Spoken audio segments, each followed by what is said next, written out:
quand Denis vient sur le stage? C'est ça que j'aime entendre. Alors, on a un show spécial pour vous aujourd'hui. C'est Radio Talbot Live avec des collaborateurs comme on a avec Radio Talbot présentement et Monsieur Net. Et j'aimerais faire venir sur la scène une couple de personnes avant de faire venir Denis.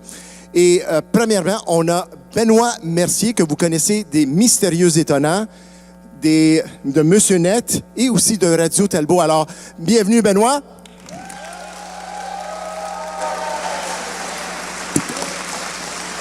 Benoît, est-ce que tu te... Benoît!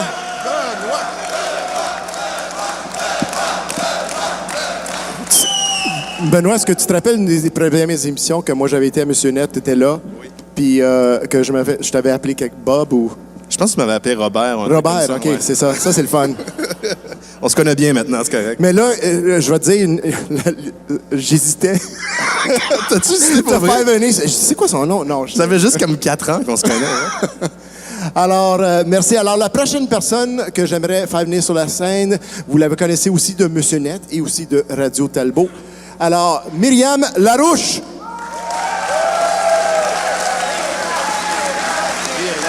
Myriam.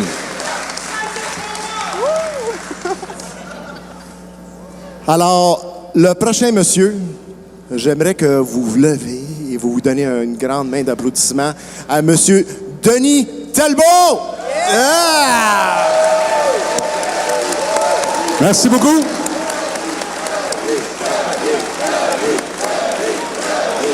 Merci beaucoup, tout le monde. Ça sent le Epic Joystick. Ben Chosselay, bonsoir. Ah, il est là. Salut. Salut la gang. Salut tout le monde, content de vous retrouver. Hey, Cliff. Ça va? How are you, sir? Hey, I'm good. How are you? Good, thank you. Alors, une couple de choses pour dire avant, que vous pouvez prendre des photos, évitez le flash, s'il vous plaît. Et je parle pas juste de flash de la télévision, des bandes dessinées, mais évitez le flash. Vous pouvez filmer, mettez ça sur Facebook, sur YouTube. Partagez. Ouais. Vous pouvez nous flasher si vous voulez, mais on voit rien. C'est déjà fait, parfait. Ah, je vois déjà des flashs. Alors, pour commencer, je vais juste dire que je vais venir faire un tour pour prendre le temps que vous demandez des questions. Je vais demander une couple de questions à vous autres. Comme vous faites ça fait un petit bout. Ouais. OK. On parle de jeux vidéo, ça fait des années. Mais vous êtes presque les seuls qui parlent de jeux vidéo dans les milieux que vous allez, que ce soit Monsieur Net, que ce soit Radio Talbot, Mystérieux Étonnants. Pourquoi est-ce qu'on n'en voit pas plus dans les médias? Et il va me partir, lui-là. Start. Tough questions first. Écoute, c'est difficile à comprendre. Quand ils m'ont mis dehors, j'ai eu cette réflexion-là pendant 2-3 semaines. Je me suis dit, pourquoi? On a le show qui roule bien, les gens sont au rendez-vous, les gens sont là. Sais-tu quoi? Je pense que les dirigeants de télé, malheureusement, ont de la méconnaissance par rapport aux jeux vidéo. Il y a beaucoup de préjugés encore qui, malheureusement, gravitent autour de ça. On s'imagine que c'est juste des enfants qui jouent à ça. Puis, regarde dans la salle, ici, c'est tous des gamers. Puis, il n'y en a pas qui ont 10-12 ans. Alors, c'est des gens qui jouent, c'est des consommateurs qui achètent des jeux, c'est des gens qui vont aller vers les nouvelles technologies, c'est des gens qui sont sur Instagram, sur Facebook, sur Twitter, sur Snapchat. Tu dis tous ces mots-là aux dirigeants de stations de télé, ils font... Hein? C'est quoi? Snack quoi? Snack? Snack? Non, snap. Snack, chinlap. Ils savent pas du tout c'est quoi. Donc, quand tu essaies de leur rendre l'idée que les jeux vidéo, c'est important puis que c'est une industrie qui génère des milliards par année, là, ils allument. Mais ils comprennent pas que pour faire partie de cette industrie-là, il faut peut-être contribuer en permettant à cette industrie de se faire voir sur les grands réseaux. Mais c'est pas grave, parce que la télé, telle qu'on la connaît, est en train de perdre un peu de vitesse. Parce que l'Internet, ça a du bon côté, mais pour les artisans de la télé, c'est sûr qu'il y en a beaucoup qui sont assis entre deux chaises et ont peur de perdre leur job. Mais si on ne s'adapte pas, on meurt. C'est ce qu'il faut faire, je pense. Puis c'est pas en prenant ce qu'on faisait à la télé habituellement, depuis 25-30 ans, qu'on est habitué de faire le même modèle d'affaires, puis qu'on fait la même chose sur Internet, que ça va nécessairement prendre, ça va pogner. C'est pour ça qu'il faut faire. Il faut s'adapter au médium, puis répondre à la demande qui est là. Parce que ces gens-là, c'est des gamers, c'est des gens qui veulent partager leur passion geek. Tu le sais, tu fais des Comic-Con depuis des années maintenant, et c'est toujours plein. Et c'est une chance qu'il y ait un Comic-Con comme ça pour continuer justement à faire J'allais dire la propagande, mais la propagation, justement, du jeu vidéo puis du monde geek. Et dans ton podcast, tu le vois toi aussi. Ben moi, je pense que c'est ça, la dissociation n'est pas juste au niveau des jeux vidéo. Là. C'est la sphère geek au grand complet, que je veux dire, ça fait des années qu'on fait ça, puis ultimement, les gens qui nous connaissent, les gens qui nous écoutent nous connaissent, mais les producteurs, les gens qui sont dans des positions pour prendre des décisions, ils sont complètement dissociés. Puis je pense que de toute manière, s'ils seraient pour adapter un show geek ou refaire un Monsieur Net, moi je pense qu'ils peuvent pas refaire un Monsieur Net, c'est impossible. Ils vont le diluer, ils vont mettre des gens qui parlent bien, qui s'expriment bien, que c'est des belles personnes, mais qui connaissent pas le sujet. Et ça, je pense que les geeks le sentent dans ce temps-là quand c'est pas authentique. Nous autres, on n'est pas beaux, mais on connaît ça. C'est pas ça que j'ai dit. Ça fait que, non, mais sérieusement, c'est une chose d'engager quelqu'un pour apprendre des textes ou lire un télésouffleur. Là, ce jeu était vraiment fantastique. Il a été créé en 1900. Puis quelqu'un qui va dire « Hey, ça, c'est le meilleur jeu. » Puis il te donne une bine sur une épaule. Lui, tu sais qu'il a joué. L'autre, dans Far Out, on recommence. Ah, Far Out? Fallout. Ah, OK, oui. Et puis, je vais me permettre d'y aller aussi pour une question sociétale. Tu sais, les médias, depuis un certain temps, on est chanceux, les geeks, on a une meilleure visibilité. Il y a de plus en plus de shows, justement, grâce à Denis. On démystifie beaucoup le jeu, le cosplay. C'est de plus en plus mis en lumière. Mais en même temps, on ne cachera pas le fait que les vrais de vrais geeks, quand on va à l'école, par exemple, le jeu, le cosplay, la robotisation, la technologie, c'est pas mis de l'avant. Et tu sais, on parle beaucoup de ce temps-ci aussi d'intimidation à la télé. Eh bien, les jeunes dans les écoles vivent souvent beaucoup aussi de l'intimidation quand c'est vraiment des vrais gamers, des vrais geeks, on se le cachera pas. Donc, les médias reflètent aussi ce qui est sociétal. Donc, compte tenu qu'on n'a pas beaucoup de visibilité, même dans le programme éducatif, c'est difficile après ça d'arriver avec des séries télé qui vont mettre l'emphase justement sur le jeu ou encore sur le cosplay. Donc, c'est vrai que ça joue un peu, tu sais. Tantôt, je parlais à Mme Bourbonnais qui fait du cosplay depuis toutes ces années-là, puis elle m'a parlé de ses embûches. Depuis le début qu'elle fait ça, et les préjugés que les gens ont. Je regardais juste, avant de venir hier, je regardais la couverture que tu as eue ici à Québec, dans un certain réseau de télévision, et c'était marqué « Les cosplayers débarquent ». Et là, tu vois une madame qui, malheureusement, n'a pas le plus beau des costumes. Ça sentait le préjugé à plein nez. Ah, ça arrive tout le temps. C'est constamment. Et ça, je trouve ça décevant. Combien qu'il y en a ici qui ont mis des heures et des heures à concevoir leur costume, des mois, en fait, puis pour se présenter ici, puis justement montrer leur truc. Et ça me pue au nez, mais ça fait partie de, justement, peut-être de la vieille garde qui est en haut, qui connaît moins ça, et qui trouve que les gens qui font ça sont des nonos ou des attardés qui vivent dans le sous-sol de leurs parents. Moi, je suis encore dans le sous-sol, mais pas de mes parents. C'est ton sous-sol. C'est mon sous-sol. Puis j'ai du fun dans mon sous-sol, puis j'espère que vous en avez aussi, tu sais. Mais si tu me permets, peut-être de rajouter un petit truc, puis je trouve que c'est important parce que j'en avais parlé à Denis, puis j'en ai parlé à Ben, puis Frank qui faisait Monsieur Net avec nous dans le temps. Mais Denis, je pense qu'il s'est battu beaucoup, puis fort pour que le show Monsieur Net reste authentique puis proche des valeurs justement de son public. Parce que sinon, ça aurait été juste des gens qui sont derrière, que moi, j'ai jamais rencontré ces gens-là, mais que j'entendais parler entre les branches, ça serait devenu autre chose. Fait que le show que vous avez vu toutes ces années-là, le fun que vous avez vu à la télévision, il était authentique, il était entretenu. Puis ça, c'est grâce aux gens qui participent, mais c'est aussi grâce à Denis qui a été finalement le chien de garde de ces changements. Ça m'a valu des prises de bec incroyables. Tu sais, je me suis fait... écoute, moi, à un moment donné, je pensais me faire sacrer dehors, je te jure. Ça va jamais arriver. Attends. Non, c'est déjà arrivé.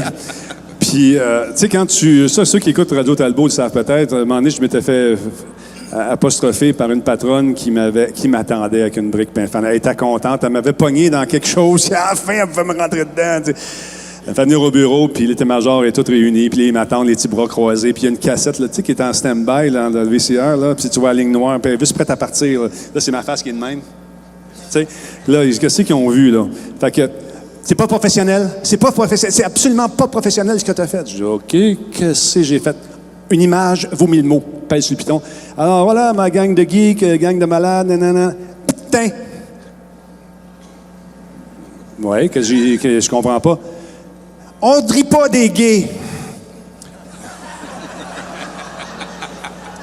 J'ai dit geek.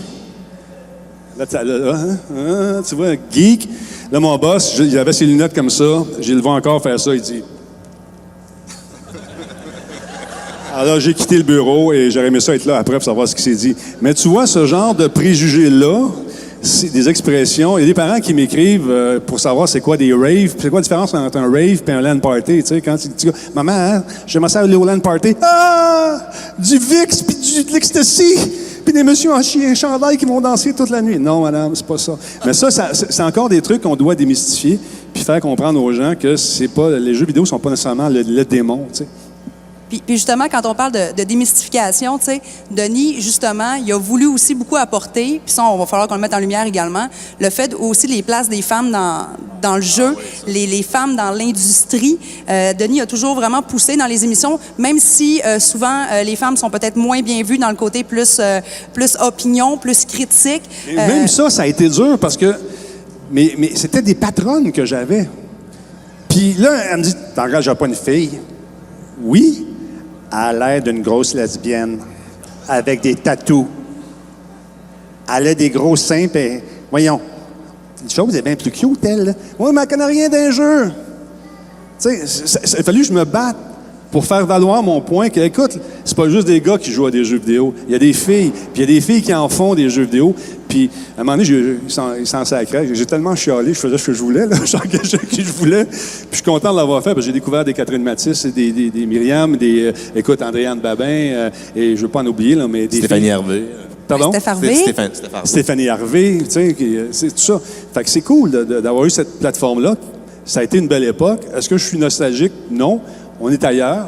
Mais c'est sûr que si demain on m'offrait un show, il faudrait que j'aie carte blanche en Simonac. Puis ça, je l'aurai plus jamais. Parce que, hey, fais-moi la critique de, je sais pas moi, Fallout 4, t'as 3 minutes. Calvaire, 3 minutes, fais la critique de faire. OK, c'est un jeu qui est bon, qui est ça de pas bon, ça de pas bon, c'est fini, commerciaux, tu sais. Non, je te comprends. Moi, je me fais demander souvent, avant un Comic-Con, peux-tu m'expliquer c'est quoi un Comic-Con dans une phrase? Non. Jamais. Est-ce que vous êtes capable d'expliquer à vos amis c'est quoi un Comic-Con dans un... Moi, je serais capable. Toi, tu serais capable? Au moins 1 minute et demie. Mais comme hier, je suis allé faire une entrevue dans une station de radio et l'animatrice, tu sens tout de suite l'espèce de dérision. Hey, là, des gens qui s'habillent, toutes sortes de trucs. Oui. Puis c'est des gens qui font le tour du monde. C'est des gens qui gagnent leur vie en faisant ça. Tu vas au Japon, puis tu vois Mme Bourbonnais sur des posters, tout le kit. Tu vas à Los Angeles, elle est encore là. Elle se promène partout. Il y en a un paquet. Il y a Anne, puis toute cette gang-là qui gagne leur vie. Ils font ça pour gagner leur vie. Ouais. Ah bon. Mais tu vois, ça sent toujours cette espèce de condescendance un petit peu. Puis ça me pionnait.